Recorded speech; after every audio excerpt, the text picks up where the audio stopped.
Nein, ist schon gut. Nein, das können wir so machen. Das geht in Ordnung. Mal ist gut. Nein, das ist gut, das ist gut. Ich tue es gerade eintragen in die Agenda, ja?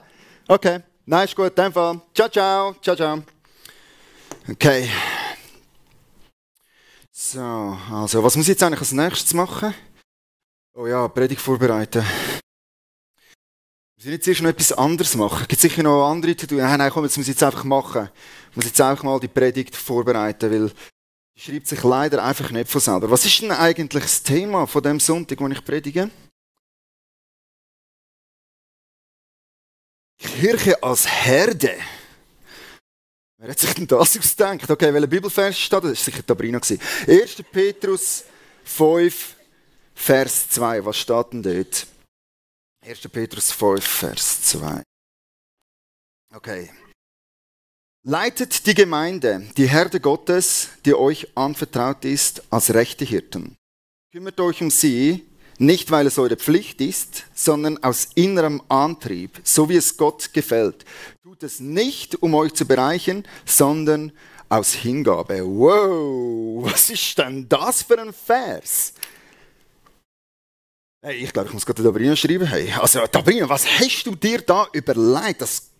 Was ist das für ein Bibelvers? Was soll ich da predigen? Ich meine, Hashtag mach's mit Hingabe oder was? Wow, okay. Also, Herde. Was weiß ich eigentlich über Schaf? Was wissen wir als Schweizer eigentlich so über Schaf und Herde? Eigentlich ja nicht so mega viel. Von uns hat ja keiner mehr eine Schafsherde oder irgendwelche Schafe daheim. Aber der Aschkan, der ist doch mal Hirt gsi. Der Aschkan, der ist doch Hirt gsi in Afghanistan. Hey, wie muss man sich das echt vorstellen? Wie hat das ausgesehen? So? Mal googlen. Hirte in Afghanistan. Was kommen da für Bilder? Genau. Etwas so wird das wohl ausgesehen haben. Weißt du was? Hey, ich leite am Aschkan jetzt einfach schnell an. Der soll mich etwas erzählen über Schaf. Okay, Aschkan. There we go.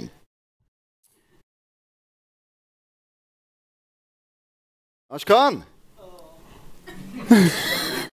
Nochmal Micha. Aschkan! Es kommt sicher eine neue Frage. Hey, wie geht's dir, Aschkan? Hallo. Hallo. Hey, Aschkan, ich habe ein Problem. Und zwar, ich muss diesen Sonntag über Schaf und Herde predigen. Aber ich weißt du doch über die Erde, also über Schafen und Erde. Ja, ich muss über Schaf und Herde predigen. Weißt du, in der Bibel steht doch, wir sind die Herde, oder? Und ich muss jetzt über das predigen. Aber ich habe festgestellt, ich weiß eigentlich gar nichts über Schaf. Das weiß ich. Das ist gut. Und du bist ja Hirt in Afghanistan, oder? Yes. Hey, erzähl mir etwas über Schaf. Wie sind Schafe so? Gute Frage. Wenn ich nur ein Wort sagen will, dann ist dumm. Dumm? Sie sind sehr dumm. Okay, sehr dumm mit dir. Warte, ich muss mir das schnell aufschreiben. Okay, sehr dumm. Okay, sehr dumm. Wie merkt man denn, dass die sehr dumm sind? Es gibt sehr gute Beispiele. Ich habe eine gute Erfahrung mit denen gemacht. Also einmal war ich mit ihnen irgendwo auf einem Feld und ich habe sie in einem anderen Feld gesagt, also sie sollen da essen. Nachher war ich ein bisschen am Schlafen. Nachher sie sind in einem anderen Feld von einer Person gegangen und alle gute Sachen gegessen. Okay, also sind sie... Ja. Und sie haben so viel gegessen, dass am Ende einer von denen sind gestorben, weil explodiert. Okay. Sie wissen einfach nicht, wann sie genug hat. Also die fressen bis tot umgehen. Du musst einfach ihnen Essen geben. Sie essen bis am Tod. Okay. Das ist definitiv, also ich tue sehr dumm mal unterstreichen. Okay. Okay, ja, okay. Aber sie sind auch sehr liebe und treue Animals. Tiere, ja. Tiere. Okay, also hast du in dem Fall deine Schafe gern gehabt als Hirt? Sehr. Ja, okay. Ja, sie haben mich auch. Sie haben dich auch gern gehabt? Also, hoffe. Es gibt ja die Bibelstelle, oder? Meine Schafe hören meine Stimme. Würdest du sagen, das ist so gewesen? Das ist 100%. Ich kann da nochmals von meinen Tagen erzählen, dass ich mit ihnen gehabt. Bei uns gibt es sehr kleine Wege. Ja. Wenn du irgendwo vom Dorf weggehen willst oder rausgehen willst, dann musst du einen von diesen Weg nehmen.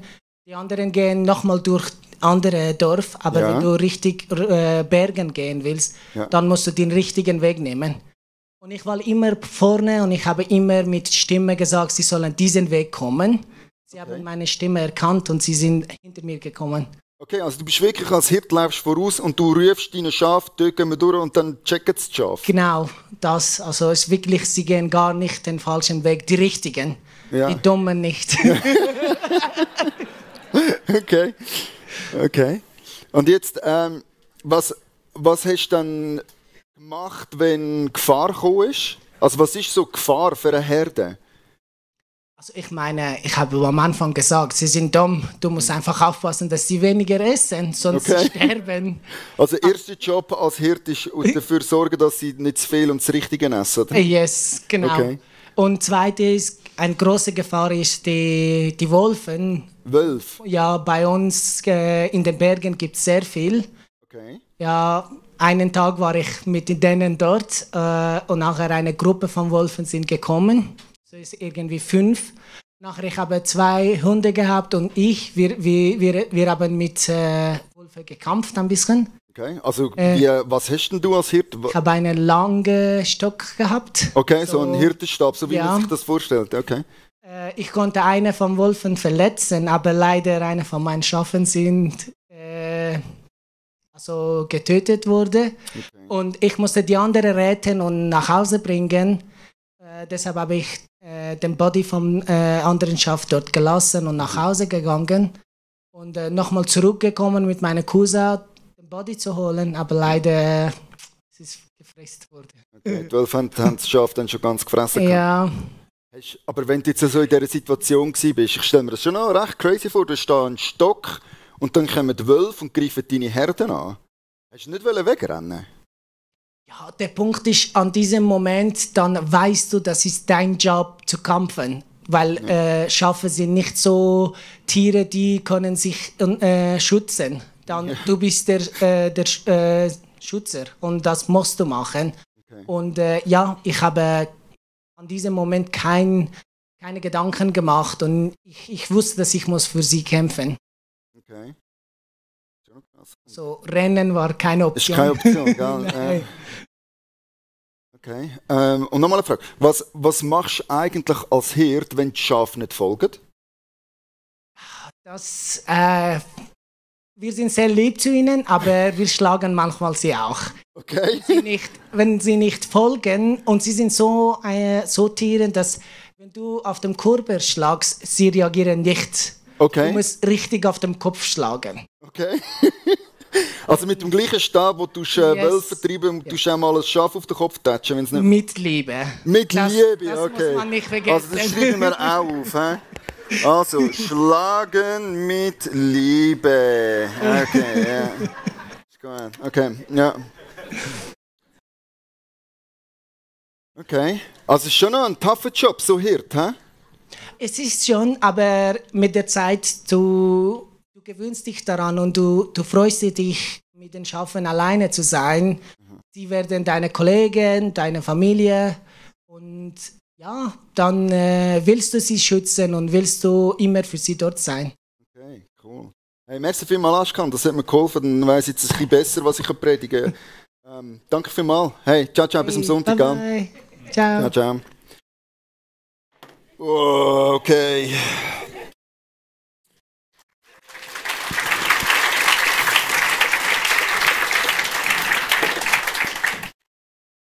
Ja, das wird also schon eine taffe Predigt. Du.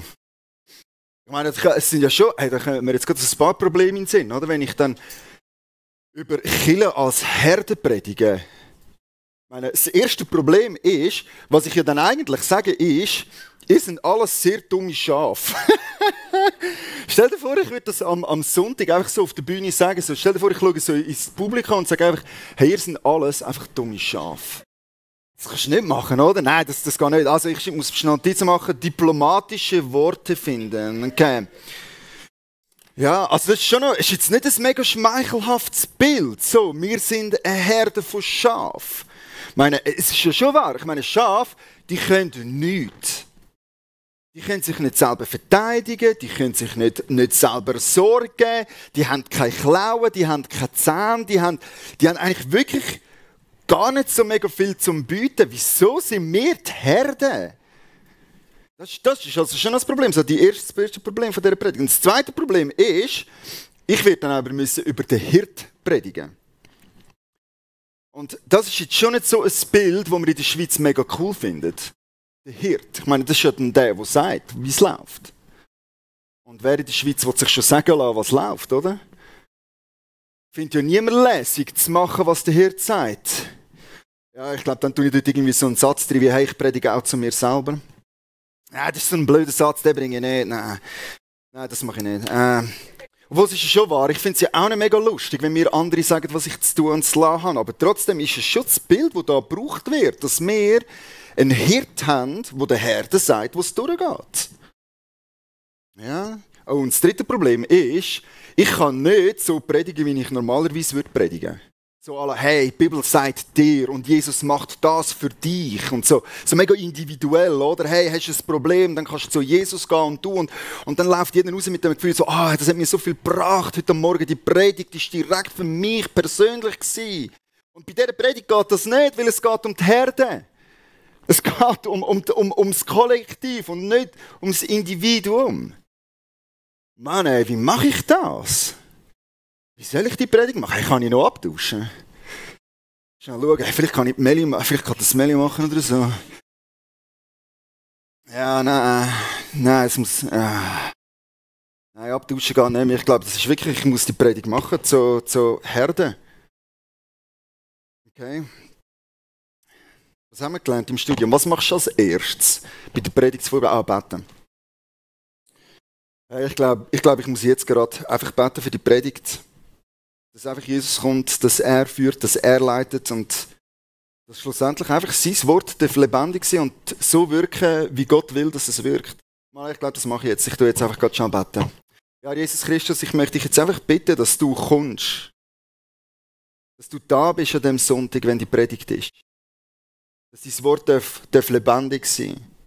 Und dass du zu uns kannst reden, dass du uns kannst führen und leiten mit deinem Wort. Du sagst, du bist der gute Hirt. Und Schaf hören deine Stimme. Und ich wünsche mir das jetzt einfach für diesen Sonntag, dass dann einfach dein Wort lebendig sein, dass wir deine Stimme hören, dass es verändern und dass es in unsere Herzen hineinkommen.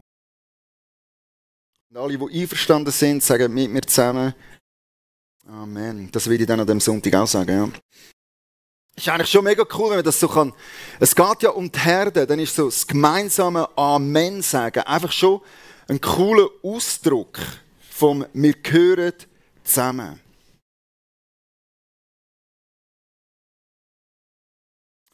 Alright, also was könnte der erste Punkt sein? Was gibt es da so zum Lehren und zum Sagen über Herden und so? Also okay, eins ist klar, das Schaf ist ein Herdentier. Es lebt in der Herde. Ein Schaf ohne Herde hat keine Chance zum Überleben. Und das stimmt schon für Christen. Also als Christ, du kannst nicht allein Christ sein. Das geht nicht. Das ist eigentlich schon ein nicer Punkt. Also der erste Punkt ist, ein Schaf ist ein Herdentier. Und wir brauchen als Christen einander. Du kannst nicht Solo-Christ sein, geht nicht. Es gibt so vieles, das nicht funktioniert als Allein-Christ. Zum Beispiel stell dir vor, Worship, schon nur Lobpreis, es ist einfach etwas anderes, wenn du am Sonntagmorgen kannst in die Kirche kommen und als Kollektiv, als gemeinsam miteinander vor Gott kommen und ihn eben als Herde anbeten. Das ist einfach so mega powerful, wenn du das machen kannst. Als Herde miteinander. Darum ist das eigentlich schon ein schönes Bild. So, Herde sein. Okay, gemeinsam Anbetung. Das ist einfach etwas, das kannst du nicht allein. Etwas weiteres, was du nicht kannst, du kannst nicht zusammen beten. Du kannst nicht austauschen. Du kannst nicht deine Sorgen und Nöte teilen. Stell dir vor, wir wären keine Herde. Ich meine, was würde Sabrina machen? Mit all ihren Problemen. Mit wem will sie über die reden? Okay, ist auch für mich wahr, gell? Ich tue ja auch mega gern einfach so im Team über meine Sachen sorgen. Ja, siehst du, eben doch, ich predige ja auch zu mir selber, doch, ja.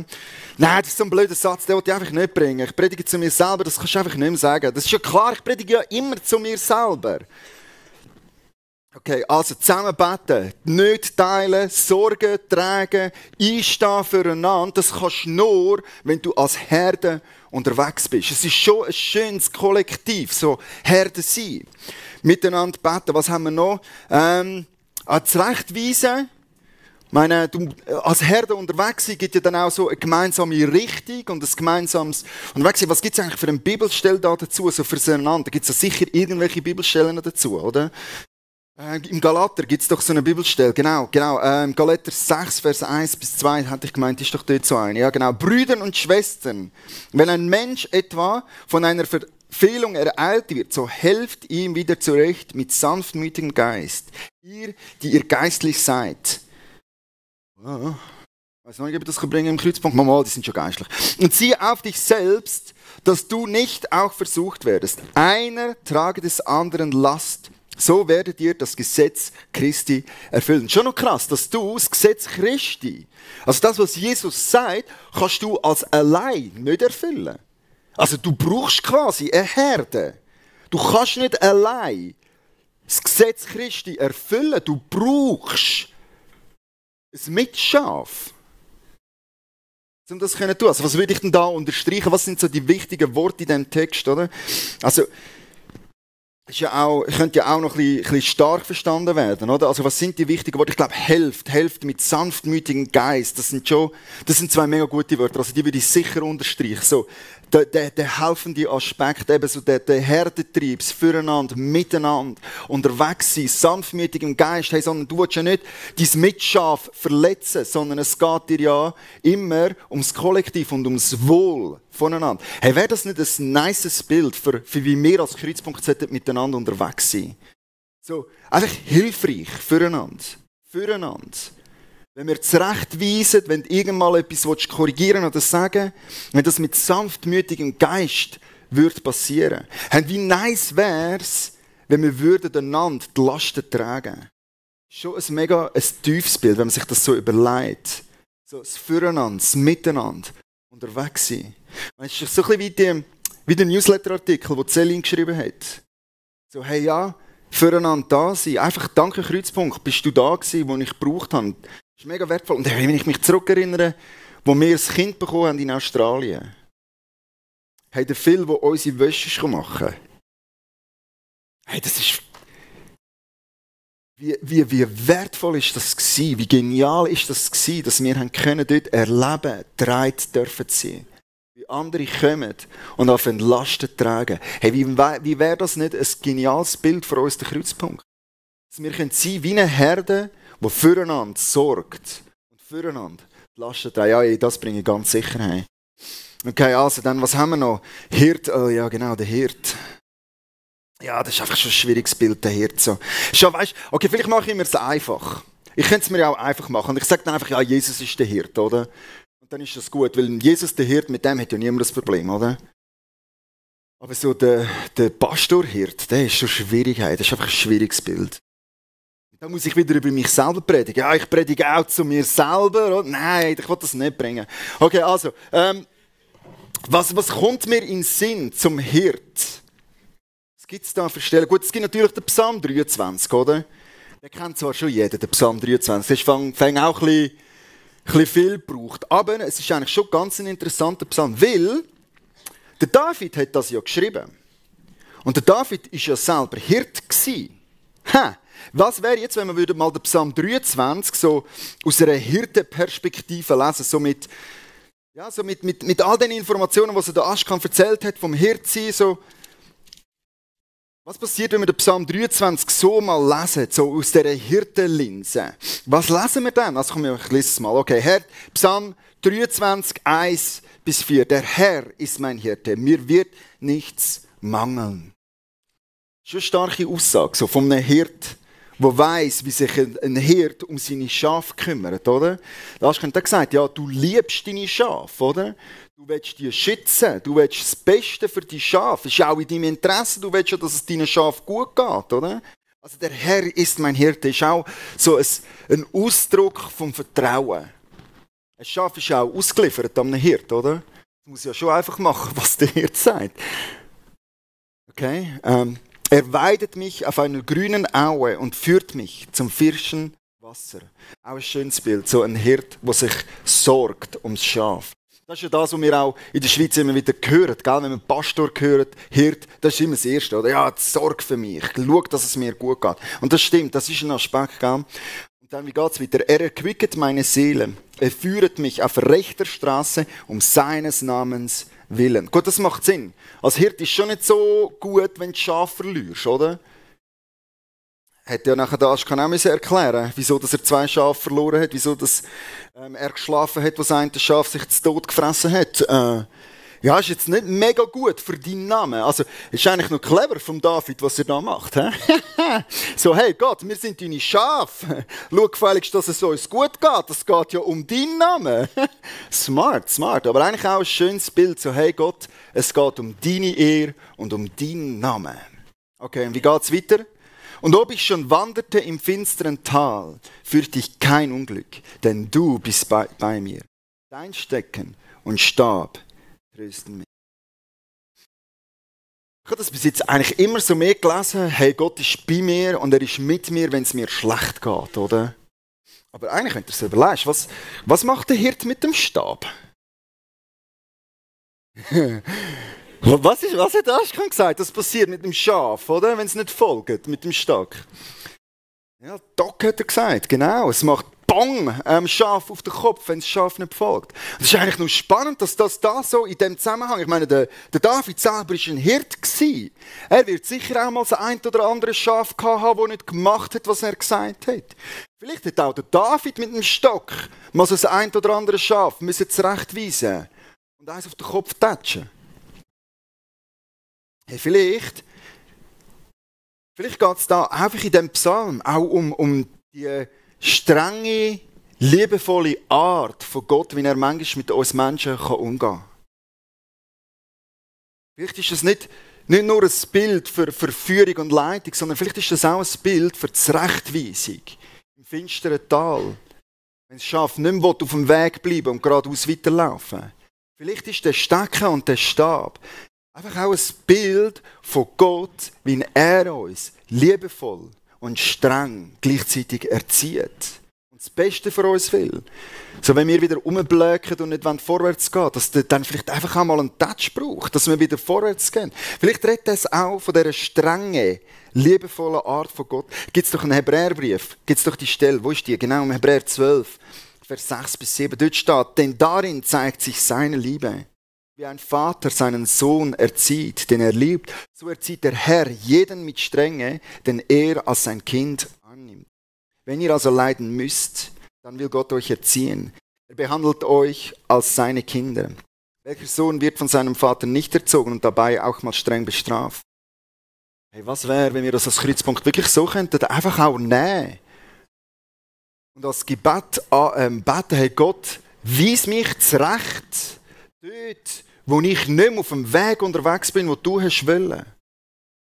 Und wenn wir das würden als liebevolle, strenge von Gott empfinden und nicht einfach nur, oh, mir geht so schlecht und alles ist nicht gut, sondern hey Gott, weis mich zurecht, führe mich auf rechtem Weg, führe mich dorthin, wo du mich wirst führen. Was wäre das für ein starkes Gebet? Hey, ich will das auch predigen, ich will das auch beten. Ja, siehst eben doch, ich predige ja auch zu mir selber. Nein, das ist ein blöder Vers, das wollte ich nicht sagen. Aber eigentlich stimmt es schon. Ich möchte selber immer mehr leben und erleben, wie Gott mich führt. Auch wenn es bedeutet, ich kann nicht immer haben, was ich will. Ich kann nicht fressen, bis ich platze. Manchmal braucht es, dass der Hirt sagt, wo die Grenzen sind. Manchmal muss der Hirt sagen, wo es durchgeht. Hey, komm, ich bete doch das jetzt einfach, dass wir als Kreuzpunkt das mehr leben können. Ja, Herr Jesus, du bist der gute Hirt. Du weißt am besten, wo es durchgeht. Und wir wollen wirklich sagen, dein Stecken und dein Stab, die trösten uns. Sie führen uns auf gutem, rechtem Weg. Deine Pläne sind die besten Pläne. Und auch wenn es weh tut, auch wenn es rechtweisend ist, Jesus, wir wollen es trotzdem von dir in Empfang nehmen. Wir wollen trotzdem, dass dein Wille geschieht. Und wenn es sich anfühlt, manchmal wie Strenge, dann glauben wir doch, dass es zu unserem Besten ist. Hilf uns als Kreuzpunkt immer mehr so unterwegs sein, wie du willst, dass wir unterwegs sind. Amen. Amen. Hey, was für ein starkes Gebet. Wäre eigentlich noch easy, wenn mein Job auch so wäre wie mit Schaf, gell? Wenn du einfach kannst sagen, was läuft und die Schafe machen, was du sagst, und wenn nicht, dann kannst du sie hauen. Ja, das ist dann eben der schwierige Teil von dieser Predigt, wo ich noch nicht so genau weiss, wie ich denn das mache. Weil, ja, es geht ja doch auch um die Herde, dass wir als Kirche eine Herde sind und dort gibt es einfach auch Hirten. Ja, es gibt ja auch die Bibelstelle im Hebräer, wenn wir schon im Hebräer sind, 13, Vers 17. Wie gern würde ich die mal bringen. Was steht dort? Genau, hört auf die Verantwortlichen eurer Gemeinde und folgt ihren Weisungen. Denn sie wachen über euch wie Hirten, über die ihnen anvertraute Herde und werden Gott einmal Rechenschaft über den Dienst geben müssen. Verhaltet euch so, dass ihre Aufgabe ihnen Freude bereitet, dass sie keinen Grund zum Seufzen haben, denn das wäre nicht zu eurem Vorteil. Hey, ich bin schon froh, ist der Teil von dem Bibelvers noch drin, oder? Weil dann kann ich es wieder verkaufen. Kann ich sagen, ja, eben, es ist wichtig, dass eine Herde einen Hirt hat, oder? Das macht ja schon Sinn. Stell dir mal vor, eine hirtenlose Herde. Wie lange hat die eine hirtenlose Herde Überlebenschance? Wie lange würde es gehen, bis 12 kommen und die Herde in alle Himmelsrichtungen verteilt haben? Nein. Also das macht ja schon Sinn. Gell? Also eine Herde ist ja auch ein schlimmes Bild in der Bibel. Wird ja gebraucht, zum beschreiben, wie schlimm dass es am Volk geht, wenn der Hirt fehlt. Also das, denke ich, das macht noch Sinn für uns. Oder? So, okay, es braucht einen Hirt, also dann haben wir halt einen Hirt, oder? Und dann kann ich sie ja verkaufen, oder? Denn das wäre nicht zu eurem Vorteil. Dann geht es ja wieder um mich, oder? Dann kann ich wieder sagen, sehr gut, ja, also wir müssen folgen, weil dann geht es mir ja gut. Das kann ich aber so nicht bringen. Das geht nicht mit dem... Weil ich habe ja gesagt, es soll ja ums Gemeinsame gehen und nicht ums Individuum. Weißt du was? Ich glaube, ich mache mir das einfacher, den Teil vom Hirt. Ich glaube, ich rede dort einfach über Jesus, der der gute Hirt ist. Das ist sehr viel einfacher. Also, dann machen wir doch das so. Im Johannes geht es ganz viel um den guten Hirt, oder? Jesus sagt, ich bin der gute Hirt. Ich glaube, ich fokussiere mich einfach auf das und nicht um den Pastor als Hirt. Also Johannes 10, 2, Vers 4. Was steht dort? Der Hirte geht durch die Tür zu den Schafen. Ihm macht der Wärter auf und auf seine Stimme hören die Schafe. Er ruft die Schafe, die ihm gehören, einzeln beim Namen und führt sie hinaus. Wenn er dann alle Schafe, die ihm gehören, hinausgelassen hat, geht er vor ihnen her und sie folgen ihm, weil sie seine Stimme kennen. Das ist eigentlich auch ein mega cooles Bild. So Jesus, der gute Hirt und Schaf, wo seine Stimme hören. Es war schön, wie der Aschkan das so beschrieben hat, gell? Der Hirt geht voraus. Er läuft nicht hinterher und tut alle Schäfchen so zusammentreiben, sondern er geht voraus. Und er ruft, und die Schafe kennen die Stimme und folgen hinterher. Ich wünschte mir, dass das in meinem Leben auch mehr so könnte sein. Dass ich immer mehr sehe, eben doch, ich predige auch zu mir selbst. Nein. Dass ich immer mehr seine Stimme kann hören. Immer mehr darf unterwegs sein mit ihm. Und dort ist es auch wieder gut als Herde. Wenn du jetzt gerade als Einzelschaf gerade nicht immer mega deutlich hörst, was der Hirt sagt, ist es ja gut, dass du als Herde kannst unterwegs sein kannst. Dass du miteinander kannst hören. Also wenn jetzt du nicht gerade mega gut hörst, ist es gut, links und rechts Schafe zu haben, die die Stimme Gottes hören. Und wenn wir als gemeinsame Herde können unterwegs sein und immer mehr so werden, wie unser guter Hirte das von uns möchte. Okay, nein, das ist auch ein gutes Bild. Ich glaube, es ist klar, wir brauchen den Hirt. Es geht nicht ohne Hirt.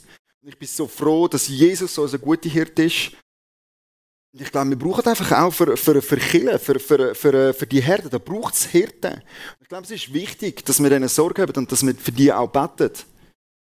Vor allem für Sabrina. Ja, genau. Okay, also was haben wir dann noch im Johannes? Da ist ein ganz langes Kapitel zu dem. Noch ein weiterlesen, Johannes 10, Vers 16. Ich habe auch noch Schafe, die nicht aus diesem Stall sind. Auch sie muss ich herführen. Sie werden auf meine Stimme hören und alle werden eine Herde unter einem Hirten sein. Hey, was für eine coole Bibelstelle ist das? Hey, das ist richtig nice. Das sagt doch Jesus selber, dass er will, dass die Herde wächst. Ist ja auch logisch, klar. Ich meine, es hat ja niemand einfach Schaf so zum Spass, oder?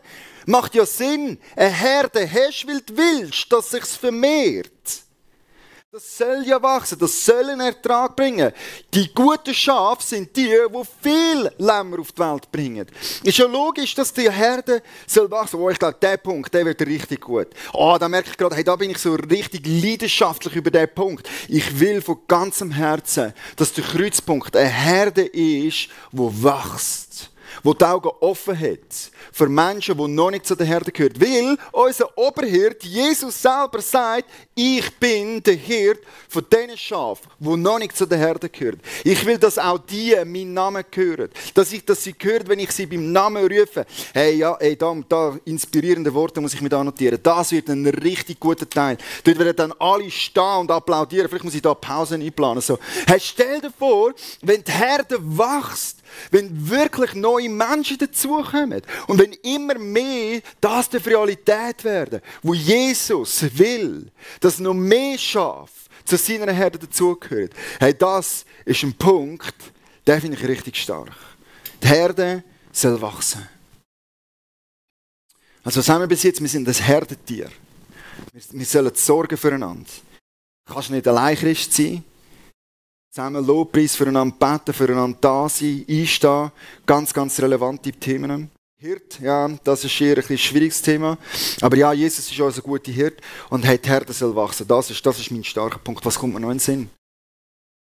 Gut, ich meine, ein Schaf ist eigentlich auch immer noch so ein Opfertier. Also eigentlich ist so das Bild, wenn wir sagen, wir sind eine Herde, schwingt da schon auch noch so das Lamm mit, das soll geopfert werden. Hey, vielleicht ist das auch einfach ein Teil von dem Bild, dass wir eine Herde sind, dass wir Schafe sind. Vielleicht ist es wirklich einfach auch da drin, dass das bedeutet, wir müssen uns hingeben. Wir müssen uns selber aufgeben. Dass wir eigentlich wie so ein Opfertier sind. So wie Jesus sagt, hey, ich bin das Opferlamm. Dass wir, wenn wir sagen, hey, wir sind Herde, wir sind Schaf, dass dort mitschwingt, dass wir Opfertier sind. Dass wir uns hingeben sollen.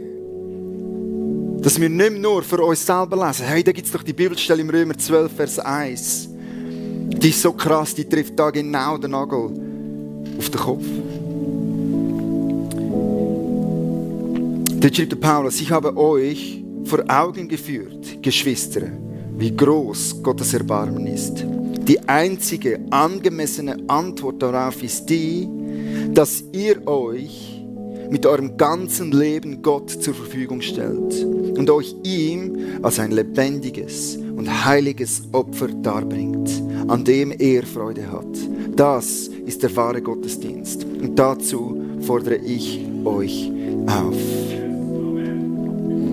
Come on, ey, was ist das nicht für ein starkes Bild? Dass wir als Herde ready sein sollen, um geschlachtet werden. Zu uns selber aufgeben, dass es nicht nur um mich geht, sondern hey, es geht um ihn. Es geht um seine Ehre. Es geht um seinen Namen. Er soll gross sein. Ich soll klein sein. Ich glaube tatsächlich, ich werde heute vor allem zu mir selber predigen. Ich will sein wie ein heiliges Opfer, das dargebracht werden kann. Einfach ein Lamm in dieser Herde, wo genug rein ist, zum geopfert zu werden. Nicht, weil ich mich selber rein gemacht hätte, sondern weil Jesus Christus das Opfer gebracht hat. Weil sein Blut vergossen worden ist, auf das wir alle rein sein können und vor seinen Thron kommen. Hey, was für ein starkes Bild. Also was sind meine Punkte, die ich machen mit dieser Predigt? Ich glaube, der erste Punkt ist, wir brauchen die Herde. Wir brauchen die Herde. Solo Christ gar nicht. Ich glaube, wir sind viel zu individualistisch unterwegs diese Tage. Ich glaube, wir sollten viel mehr wieder das Füreinander und das Miteinander betonen. Der zweite Punkt wird wahrscheinlich sein, hey, vertraue dem guten Hirt. Er hat den besten Plan für mein Leben. Come on, preach it. Ja, vertraue dem guten Hirt. Er weiss, was gut ist. Und wenn er mich zurechtweist, dann ist das gut. Weil das bedeutet ja dann, dass es besser kommt, als wenn ich selber meinen Weg gehe. Weil ich bin ja ein dummes Schaf. Und das Dritte, ich glaube, es ist wichtig, dass wir wieder mehr für Hirten beten. Für Menschen, die mit dieser wirklich schwierigen Aufgabe betraut sind, zum Herden zu führen. Hey, sei es jetzt im Geschäft, sei es in der Kirche, sei es in der Familie, wo auch immer, dort wo Menschen in Verantwortung stehen. Ich glaube, es ist wichtig, dass wir für diese Menschen beten. Weil eine Herde ohne Hirt ist massiv aufgeschlagen. Gar nicht lange und die Wölfe kommen und reissen die Herden abeinander. Ich glaube, das wären etwa so die Punkte, die ich machen mit der Kirche als Herde. Hey, so möchte ich jetzt auch zum Schluss für uns als Herde beten. Wer möchte, darf sehr gerne aufstehen für das.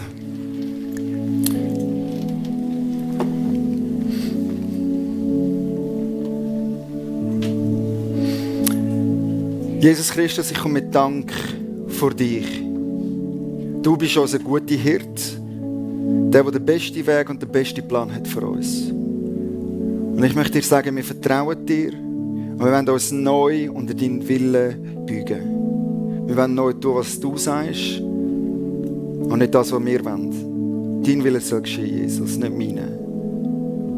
Ich möchte dich bitten um die Einheit von dieser Herde, dass wir dürfen im Kollektiv unterwegs sein, dass du das stärkst, dass unser individualistische Ich immer kleiner werden darf und dass wir immer mehr dürfen deine Herde im Vordergrund haben, den Nächsten sehen, füreinander Lasten tragen, da sein und Herde sein, Jesus. Und ich bitte dich jetzt einfach für alle Menschen, die in Verantwortung stehen, die mit dem Auftrag betraut sind, zu führen und zu leiten. Ich bitte dich, dass du einfach all die Hirten, die in diesem Raum sind, die im Geschäft, in der Familie,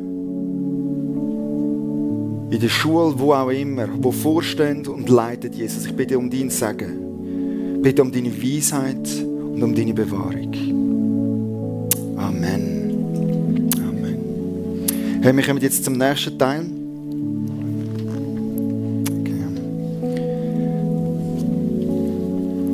Wir werden jetzt dann einsteigen in eine Zeit der Anbetung.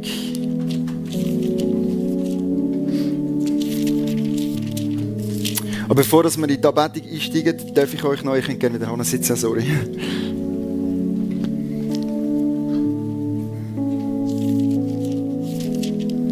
Darf ich euch noch das Abendmahl einsetzen. Wir dürfen jetzt dann miteinander noch Abendmahl feiern. Und als gemeinsame Herde feiern, dass wir einen Hirt haben. Und der Hirt hat sein Leben für dich gelassen. Er ist zum Glück nicht weggerannt, wo die Wölfe gekommen sind. Er ist geblieben und hat gekämpft bis zum Tod für dich. Und das dürfen wir feiern. Heute an diesem Morgen, wenn wir miteinander das Abendmahl einnehmen. Ich darf vorlesen aus Lukas 22, Vers 19 bis 21. Dann nahm er Brot. Er dankte Gott dafür, teilte es und gab es ihnen mit den Worten: Das ist mein Leib, der für euch hingegeben wird. Feiert dieses Mal immer wieder und denkt daran, was ich für euch getan habe, so oft ihr dieses Brot esst. Nach dem Essen nahm er den Becher mit Wein, reichte ihn den Jüngern und sagte: Dies ist mein Blut, mit dem der neue Bund zwischen Gott und den Menschen besiegelt wird. Es wird für euch zur Vergebung der Sünden vergossen. Und das dürfen wir feiern. Dass wir einen Hirt haben, der sein Leben herleitet für uns, hingibt. Ihr dürft nachher während dem Lobpreis gerne aufstehen und einfach im Kreis vorkommen, ein Brot und einen Becher mit euch Platz nehmen. Und während dem Lobpreis dürft ihr das feiern. Danke Jesus, bekennen, was Schuld ist und sagen Danke, dass er die Schuld vergeben hat. Und dann dürft ihr für euch das Abendmahl einnehmen und damit zum Ausdruck bringen, dass Jesus Christus unser Herr und unsere Rettung ist. Amen. Amen. Hey, dann lass uns doch jetzt aufstehen, einsteigen in die Zeit der Anbetung und lass uns zusammen Abendmahl feiern.